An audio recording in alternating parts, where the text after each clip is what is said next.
Iran और America के बीच समझौता होगा या एक बार फिर अमेरिका इजराइल वर्सेस ईरान के बीच युद्ध होगा, इस पर कुछ कहने से अब जानकार भी बचने लगे हैं, क्योंकि अभी मिडिल ईस्ट में हालात तनावपूर्ण हैं और अमेरिका ईरान के बीच की बातचीत रुकी हुई है और मामला उलझा हुआ है। हालांकि इस बीच ईरानी संसद के अध्यक्ष मोहम्मद बागेर गालिबाफ ने बड़ा बयान देते हुए कहा है कि दुनिया अब एक नई वैश्विक व्यवस्था की दहलीज पर खड़ी है और पश्चिमी देशों का पारंपरिक दबदबा तेजी से कमजोर हो रहा है। उन्होंने कहा कि भविष्य अब ग्लोबल साउथ का है। गालिबाफ ने एक पोस्ट में कहा कि दुनिया एक नई वैश्विक व्यवस्था की दहलीज पर खड़ी है। जैसा कि राष्ट्रपति शी जिनपिंग ने कहा, सदी में न देखे गए बदलाव दुनिया भर में तेजी से बढ़ रहे हैं और मैं जोर देकर कहता हूं कि ईरानी राष्ट्र के 70 दिनों के प्रतिरोध ने इस परिवर्तन को और तेज कर दिया है। भविष्य ग्लोबल साउथ का है।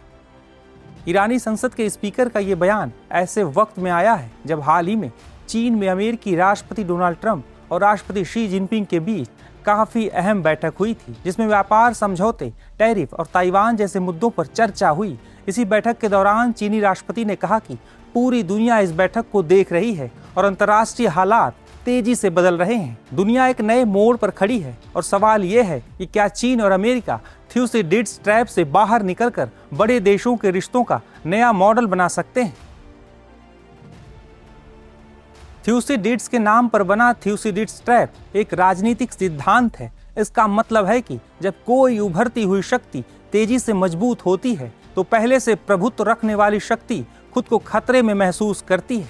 इससे दोनों देशों के बीच तनाव, प्रतिस्पर्धा और कभी कभी युद्ध की स्थिति बन सकती है। ये शब्द प्राचीन यूनानी इतिहासकार थ्यूसिडाइड्स की उस थ्योरी से जुड़ा है, जिसमें बताया गया है कि जब कोई उभरती हुई ताकत पहले से मौजूद महाशक्ति को चुनौती देती है तो युद्ध की संभावना बढ़ जाती है। 400 ईसा पूर्व में एथेंस तेजी से उभर रहा था, तब पहले से ताकतवर स्पार्टा को खतरा महसूस होने लगा।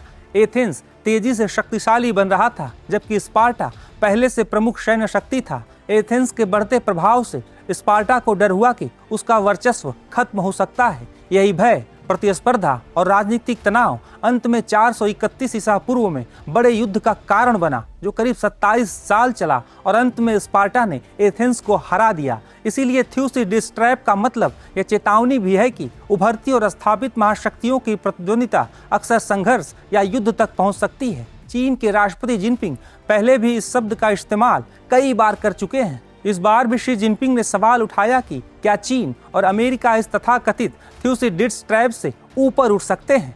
दरअसल अमेरिका और चीन के संबंध आधुनिक दुनिया के सबसे महत्वपूर्ण अंतर्राष्ट्रीय साझेदारियों में से एक माने जाते हैं। दोनों देश आर्थिक, तकनीकी और सैन्य शक्ति के मामले में दुनिया के सबसे प्रभावशाली देशों में शामिल हैं। यही वजह है कि इनके रिश्तों का असर वैश्विक राजनीति, व्यापार और सुरक्षा पर सीधे तौर पर पड़ता है। अमेरिका और चीन के बीच आर्थिक संबंध काफी मजबूत हैं। दोनों देश एक दूसरे के बड़े व्यापारिक साझेदार हैं। अमेरिका चीन से इलेक्ट्रॉनिक सामान, मशीनरी और उपभोक्ता वस्तुएं आयात करता है, जबकि चीन अमेरिका से विमान, कृषि उत्पाद और आधुनिक तकनीक खरीदता है। कई अमेरिकी कंपनियां चीन में बड़े पैमाने पर कारोबार करती हैं। इस आर्थिक साझेदारी से दोनों देशों को लाभ होता है। हालांकि दोनों देशों के बीच कई मुद्दों पर तनाव भी बना रहता है। व्यापार युद्ध, तकनीकी प्रतिस्पर्धा, साइबर सुरक्षा और ताइवान का मुद्दा अक्सर विवाद का कारण बनता है। अमेरिका चीन की बढ़ती सैन्य और आर्थिक ताकत को चुनौती के रूप में देखता है, जबकि चीन वैश्विक स्तर पर अपना प्रभाव तेजी से बढ़ाने की कोशिश कर रहा है।